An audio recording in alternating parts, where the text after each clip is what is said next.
उत्तराखंड में भूकंप का जोरदार झटका, मॉल हुआ तबाह, मलबे में दबे कई लोग, मची चीख पुकार, अंदर फंसे लोगों की सांसें अटकी, सच्चाई सुन हिल उठेंगे। उत्तराखंड का रानीखेत पहाड़ों की शांत वादियों में बसा एक सुकून भरा शहर, लेकिन आज सुबह यहाँ की खामोशी को कुछ सेकंड में ही तोड़ दिया एक डरावनी हलचल ने। जमीन हल्की हल्की कांपी, लोगों के कदम लड़खड़ाए और फिर चीखें, अफरा तफरी और भगदड़। क्या सच में भूकंप आया था? क्या रानीखेत किसी बड़े खतरे की चपेट में आ गया था? सुबह का वक्त, लोग अपने काम में जुटे हुए थे कि अचानक गांधी चौक इलाके से आई एक खौफनाक खबर। एक मॉल, जी हां, शहर के बीचों बीच बना एक बड़ा कॉम्प्लेक्स भूकंप की जद में आकर ध्वस्त हो गया। मलबे में दबे लोग, दुकानों में फंसे ग्राहक, ऊपरी मंजिलों के जीने में घायल पड़े लोग, हर तरफ बस एक ही आवाज, बचाओ बचाओ। सूचना मिलते ही आपदा नियंत्रण कक्ष में अलर्ट बज उठा और फिर कुछ ही सेकंड में हरकत में आ गया पूरा प्रशासन। पुलिस की गाड़ियां सायरन बजाते हुए मौके की ओर दौड़ी, फायर ब्रिगेड ने मोर्चा संभाला और आपदा प्रबंधन की टीमें मलबे के बीच जिंदगी तलाशने में जुट गई।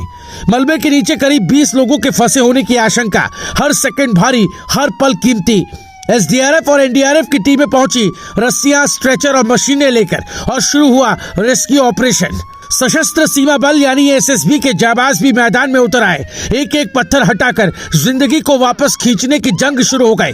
एक रेस्टोरेंट की रसोई में फंसे लोग, दुकानों में घायल पड़े व्यापारी और ऊपरी मंजिल में गिरकर घायल हुए लोग, लेकिन हर चीख का जवाब बना, हम आ गए, डरिए मत। घायलों को मलबे से निकालकर तुरंत प्राथमिक उपचार दिया गया। एम्बुलेंस की सायरन गूंजती रही और एक एक कर सभी को अस्पताल पहुंचाया गया। इस बीच भगदड़ में भी कई लोग चोटिल हो गए। कुछ मवेशी भी मलबे की चपेट में आकर जख्मी हुए। पशु चिकित्सकों ने मौके पर पहुंचकर उनका इलाज किया। हर तरफ बस एक ही मिशन, जितनी जान बचा सकते हैं बचाओ। लेकिन सवाल अब भी वही, क्या सच में इतना बड़ा भूकंप आया था?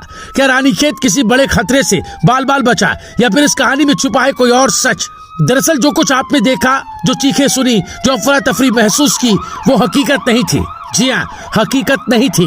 रानीखेत में आज जो कुछ हुआ वो एक भूकंप की मॉक ड्रिल थी। इस मॉक ड्रिल का मकसद था आपदा की स्थिति में प्रशासन और राहत एजेंसियों की तैयारी को परखना, और इस परीक्षा में शामिल थे प्रशासन, police, SDRF, NDRF, fire brigade, SSB, स्वास्थ्य विभाग, लोक निर्माण विभाग, बिजली विभाग, पशुपालन और राजस्व विभाग। सभी ने मिलकर दिखाया, आपदा आए तो जवाब भी तैयार है। संयुक्त मजिस्ट्रेट गौरी प्रभात के मुताबिक इस मॉक ड्रिल का उद्देश्य था विभागों के बीच तालमेल, त्वरित प्रतिक्रिया और कार्यकुशलता का आकलन करना, और इस दौरान हर विभाग ने अपनी जिम्मेदारी को बखूबी निभाया। रानीखेत में आज भले ही ये सिर्फ एक अभ्यास था, लेकिन अगर कभी असली भूकंप आया तो क्या हमारी तैयारी इतनी ही मजबूत होगी? क्या हर जिंदगी तक मदद समय पर पहुंच पाएगी? आज की ये मॉक ड्रिल एक ट्रायल थी, लेकिन इसका मैसेज साफ है, आपदा कभी भी आ सकती है और तैयारी में कोई ढिलाई नहीं होनी चाहिए। रानीखेत ने आज डर का एक ट्रेलर देखा। उम्मीद है असली फिल्म कभी ना आए। Bureau report, रायशुमारी।